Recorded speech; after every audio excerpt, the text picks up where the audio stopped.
जी का खालसा वाहेगुरु जी की फतेह। आखिर सिखों को फंडिंग कहां से आ रही है? सारे लोग पूछ रहे हैं फंडिंग कहां से आ रही है। ये बात तब क्यों नहीं पूछी जब लाखों हिंदू केदारनाथ की बाढ़ में बह रहे थे, भूखे मर रहे थे। तभी ये खालसा पंथ खड़ा हो गया था सारे हिंदुओं के लिए, लाखों लोगों के लिए, लंगर की सेवा के लिए। तब किसी ने ये सवाल नहीं किया। जब केरल में बाढ़ आई तब किसी ने ये सवाल नहीं किया। निरंतर 4 महीने जो लॉकडाउन में सिखों ने जो है पूरे भारत की, देश और विदेश की, जहां तक कि कनाडा के जो है कनाडा तक के जो राष्ट्रपति है उसने भी सिखों का एहसान माना, लेकिन हम हिंदुओं ने फिर भी वो एहसान नहीं माना। और आज हम पूछ रहे हैं कि सिखों के पास फंडिंग कहां से आ रही है। अगर इन्होंने अपने लिए अगर आज पहली बार देश में ऐसा हुआ है कि कभी भी सिखों ने जो भी है बाबे नानक के लंगर की सेवा दी है तो अपने लिए कभी नहीं, हमेशा और हमेशा जरूरतमंदों के लिए दी है। आज भी उनकी नजर में वो जरूरतमंद ही है। सिखों के कदम रखने से पहले ही लंगर पहुंच जाता है, भंडारा पहुंच जाता है। सिख कभी भीख नहीं मांगते हैं, कभी इनको मांगने की जरूरत नहीं पड़ती है। सिखों को फंडिंग हो रही है, खुद श्री अकाल पुरख कर रहे हैं, बाबा नानक कर रहे हैं, वो फंडिंग कर रहे हैं। सिख कौम एक अमीर कौम है। सिखों के पास 10 गुरुओं का आशीर्वाद है। ये पैदा होते ही 10 गुरुओं का आशीर्वाद मिल जाता है। हम हिंदुओं के पास एक गुरु का आशीर्वाद नहीं है।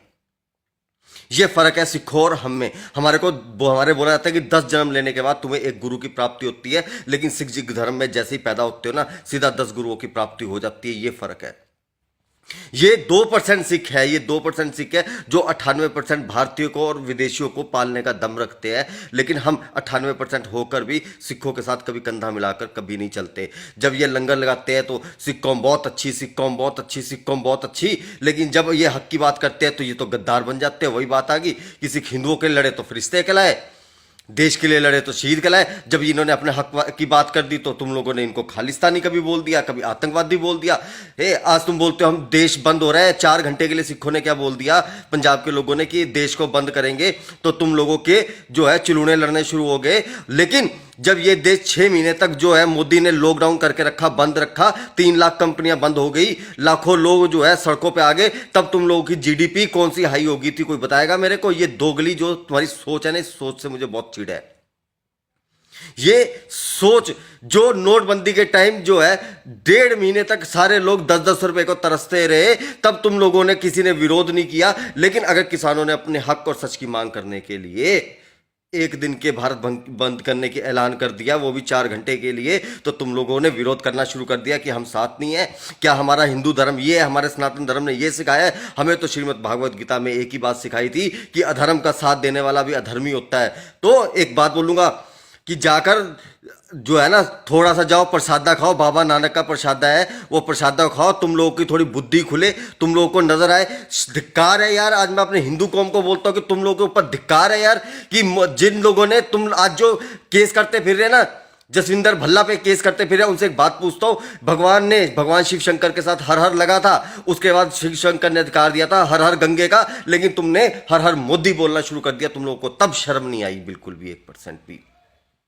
सिर्फ इनकी गलती यह है कि सिखों ने कभी लंगर की सेवाएं तो आज 550 साल से चल रही है बाबे नानक के लंगर की सेवा, लेकिन सिखों ने कभी डिंडोरा नहीं पिटा। इन्होंने बैनर नहीं लगाए, हमारे लगते हैं बैनर, जाल चले जाना, मंदिर के बाहर चले जाना, वहां पे बैनर लगता है कि अगले महीने 21 तारीख को 2 बजे से जो है 5 बजे तक का भंडारा चलेगा, विशाल भंडारा चलेगा। और 1 महीने पहले पर्चियां काटनी शुरू कर देते हैं।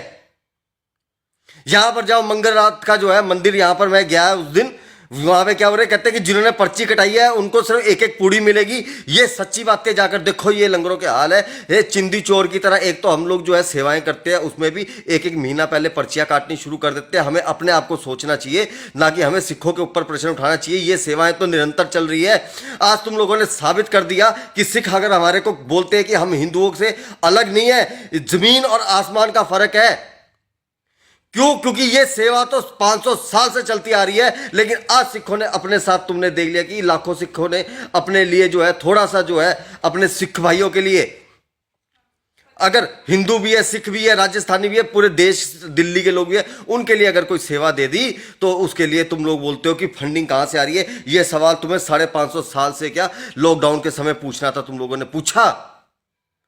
आज बोलते हो कि नहीं ये इनका सेवा, इनको पाकिस्तान फंडिंग कर रहा है। सिख जो है ना, सिख अमीर कौम है, अमीर धरती के राजे हैं ये, समझे। सतयुग जो होता था ना, उसमें ऋषि मुनि होते थे जूड़े वाले, वही ऋषि मुनि है ये सारे सिख, जो जूड़े की प्रथा है इनकी। तो ये फालतू बकवासबाजी अपनी बंद रखो, ठीक है ना। और जो लोग सवाल कर रहे हैं 10 रुपए की, जिन लोगों ने मक्खी खरीद कर मारकर नहीं मारी होगी, वो लोग बोलते हैं कि आज सिखों ने जो है, कहां से इनके पास फंडिंग आ रही है, तुम्हारी औकात है पूछने की, मुकाबला है तुम्हारा। सिखों की दिरिया दली का जो है ना, विदेश तक ढिंडोरा पिटा हुआ है। और हम लोगों के मजाक जो है ना, अगर मैं बताऊंगा ना, किसी दिन बताऊंगा हमारे धर्मस्थलों में कैसे मजाक है। अरे हम लोग तो मर जाए, अभी मैं मर जाऊंगा ना, साला मेरे घर वालों को आफत पड़ जाएगी कि लाखों रुपए दफनाने के लिए, क्रियाक्रम करने के लिए कहां से लेकर आए। हमने जो अपने धर्म की लूट खसूट बनाई हुई है ना, बस फर्क ये है किसी की ईमानदारी से चले तो तुम्हें लग रहा है ये बाबे नानक का लंगर है, इस पे किंतु परंतु ना करो, तुम्हारे खुद के घरों के बर्तन खाली खड़कने शुरू हो जाएंगे, याद रखना। वाहे गुरु जी का खालसा, वाहे गुरु जी की फतेह, जय माता दी।